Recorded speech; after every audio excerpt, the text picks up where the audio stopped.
سرخط مهمترین خبرها: در گذشت سابق میلیسای تاجیک که در فرودگاه کیشینیوف تیرپرانی کرده بود.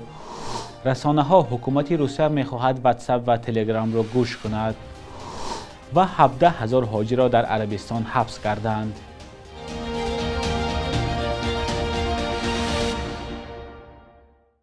درود بینندگان عزیز، خوش آمدید به برنامه نویدی بامداد. امروز 4 ایول است. رستم اشورف، سابق کارمند وزارت کارهای داخلی تاجیکستان که بعد از کشتن 2 نفر در فرودگاه کیشینیوف دستگیر شده بود، در بیمارستان درگذشت. به اطلاع وزارت کارهای داخلی مولداوا، اشورف نیمه شب 3 و 4 ایول در یک از بیمارستان‌های شهر کیشینیوف وفات کرد. مقامات این کشور گفتند شهروند تاجیکستان بعد زخمدار شدن در فرودگاه به هوش نآمده بود. او بعد کشتن 2 مأمور نهادهای قدرتی مولداوا 10 تیر خورده بود. ویورل چرنوسیانو، سردار پلیس مولداوا، در نشست خبری گفت رستم اشورف در فرودگاه از گفت و شنید با پلیس سرکشی کرد و سخت مجروح شد. مقامات مولداوا 3 ایول ضمن یک نشست خبری گفتند اشورف در گذشته مأمور پلیس تاجیکستان بود. مقامات تاجیکستان تا حال به این خبر واکنش نکردند. سردار پلیس مولداوا همچنین گفت رستم اشورف 7 سال در نهادهای وزارت امور داخلی تاجیکستان کار کرده برای صادر کردن جنایت از مقامش رانده شده است. مقامات تاجیکستان میگویند رستم اشورف یکی از اعضایان گروه سازمان یافته جنایی است که در ربودن شهرت اسمت‌الله‌یف، معاون رئیس آریان بانک، دست دارد. بنا به فرضیه مقامات تاجیکستان، اشورف با هدف فرار به اروپا به مولداوا سفر کرده است. با درخواست حکومت روسیه در این کشور برنامه ساخته شده است که میتواند مکاتبه‌های کاربران در تلگرام، واتساپ و سیگنال را تعقیب کند. از این برنامه میتواند اداره امنیت یا FSB و پلیس استفاده برد. در این باره روزنامه نیویورک تایمز خبر داده است این نشریه درباره ساختن برنامه نو برای تعقیب کاربران مسنجرها در روسیه قریب 40 سند را به دست آورده است.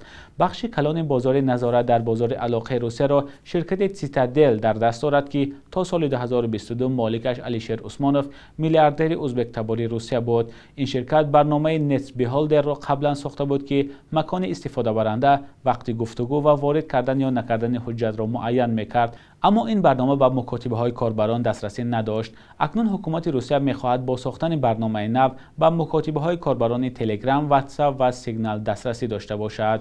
ساکنان در تاجیکستان نه همیشه می‌توانند نظر خود را درباره آنچه که برایشان پسند است گویند و یا برعکس، هرچند مردم راجع به مسائل گوناگون گفتنی‌های دارند. خبرنگاران رادیوی آزادی روز 3 ایول در کوچه‌های دوشنبه از راهگذران پرسیدند که در شرایط حاضر در تاجیکستان به شما چی پسند است و چی پسند نیست. خوب، چی چیزا پسند هست و نیست؟ نو یکمش از چی سر میکنم که اوید ریش با فکرم که همه جوانو من قطعی راضی میشوند. خوب میشد که ریش پست هم باشد، اجازت باشد، آزادانه در وطن خود گردیم. از چیز پسند هست؟ پسند من در وطن خود خرسندم، همه چیز به من کافی است. برای ما پسند نبودن این است که کمک مفکوره منمی جوانا فکر میکنم پستر رفته ایستاده است. از جهتی که مقصد میبینیم در مقصد ما همراه ما یگان جا سفر میکنن، طرز گپزنی، رفتار، کردارشون به نهایت سطح پست رفته ایستاده است، نه اینکه والاتر که اینا هستن آینده ملت هستن.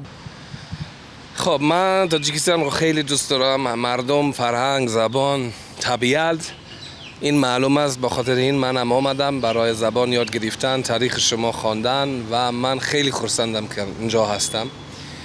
و من فقط یک آرزو دارم که همین درخت ها، همین تربیت که شما دارید در دوشنبه، من یگان پایتخت دنیا نمیشناسم که همین علی زیبا دارد با همین درخت های زیبا. لندن، برلین جای نداریم این خیلی که این را چپه نکنند، که این را نمیشکنند.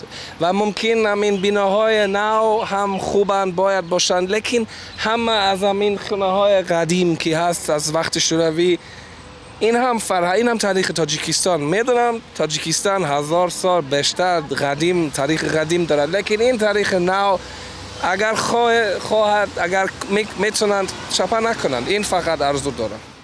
مقامات امنیتی عربستان سعودی زیاد از 17,000 نفر را برای کوشش ادا نمودن مراسم همساله حج بدون اجازه به حبس گرفتند. در این باره خبرگزاری از پلوس با تکیه به عرب نیوز گزارش داده است. با گفته محمد البسامی رئیس کمیته امنیت عربستان، 9,500 نفر قاعده‌های بود و باش، کار و امنیت مرزی این کشور را نقض کردند. باقی مانده آنهایی هستند که سفرهای قلبکی حج را تشکیل کردند. این افراد به اختیار دادستانی سعودی گذاشته شدند. البسامی همچنین گفته است زیاد از 202,000 نفر که اجازه حج نداشتند از نقطه‌های ورود به مکه و تقریبا 129,000 ماشین که اجازه ورود به مکه و مکان‌های مقدس را نداشتند بازپس برگردانده شدند. برای بدون اجازه به حج آوردن مقامات عربستان سعودی 33 نفر را بازداشت کردند. موسم امسال حج در سعودی 25 ایان آغاز شده 4 روز دوام کرد. در موسم حج امسال قریب 2 میلیون زائر از تمام جهان شرکت کردند. دو شرکت ازبکستان الفابت کریتیو و جی اف سکی لاجستیک آسیا شامل بسته 11 تحریم‌های شدند که اتحاد اروپا به دلیل جنگ اوکراین ضد روسیه اعلان کرده است. در گزارش کمیسیون اروپا گفته شده است که شرکت‌های ازبکی به خاطر کمک به مجمع صنعتی نظامی روسیه به خصوص برای کوشش خریدن محصولات از کشورهای غربی تحت تحریم قرار گرفتند. این دو شرکت را وزارت عدلیه آمریکا هم سال گذشته تحریم کرده بود. بخش یک روز تاریخ را در تقدیم خرامان به قازاده ببینید که مهمترین تحولات تاریخی در روز 4 ایول را فرا می‌گیرد.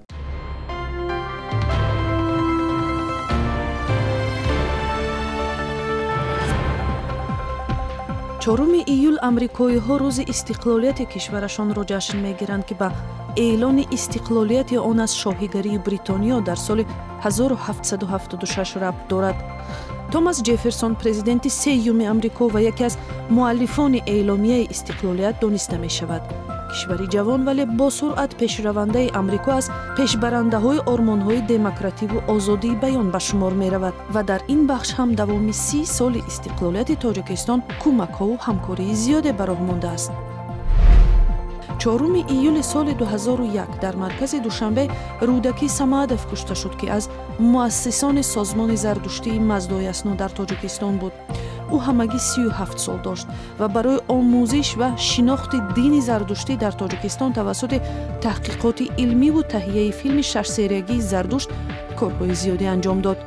قتل او را که یک دیگر از کشتارهای زنجیره‌ای روشنفکران تاجیک در آن سالها شناخته می شود تا حال ناکشاده می ماند و بیشتر به فعالیت کاریش ربط می دهند.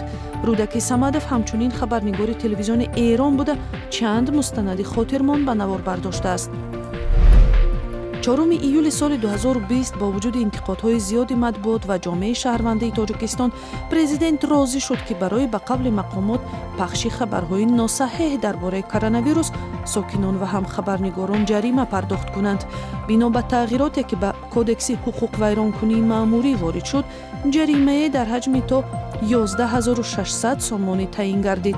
حامیان آزادی بیان این تصمیم را محکوم کردند. صبح امروز در بانک‌های تجارتی تاجیکستان 1000 روبل روسیه به 122 سومانی برابر است. 100 دلار آمریکایی باشد تا 1091 سومانی ارزش دارد. قرب رسمی بانک ملی تاجیکستان برای امروز چنین تعیین شده است.